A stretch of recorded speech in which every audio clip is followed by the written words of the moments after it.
फुटलेलं नव्हतं. त्या म्हणाल्या फुटेल आणि 2-3 दिवसानं. मग 3 अंड्यातनं आलेली बाळे खूप सुंदर सशक्त होती. आणि 4थं अंड फुटल्यावर त्यातनं जे बाळ बाहेर आलं ते खूप अशक्त कमजोर होतं. ते बघून सुगरण कोंबडीताईंना वाईट वाटलं.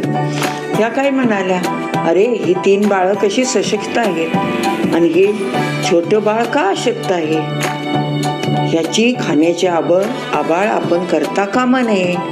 असे म्हणून त्या अन्न आणाय गेल्या की या 3 पिल्ल्यांनाही अन्न द्यायच्या, पण छोट्या पिटूला त्या भरपूर खायला घालायच्या. त्यांची नावे त्यांनी काय ठेवली ती, मोटू, गोटू, छोटू आणि पिटू अशी 4 पिल्ले होती.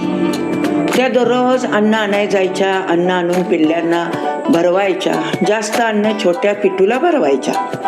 हे बघून हळूहळू ती बाळे मोठी होऊ लागली.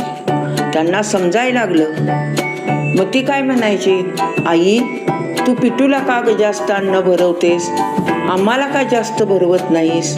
तेव्हा सुगरण कोंबडीताई म्हणायच्या, अरे बाळानो, तुम्ही 4ही बाळे मला सारखी आहेसा, पण कसं आहे तुम्ही सशक्त आहात. पिटू आपला खूप कमजोर आणि अशक्त आहे.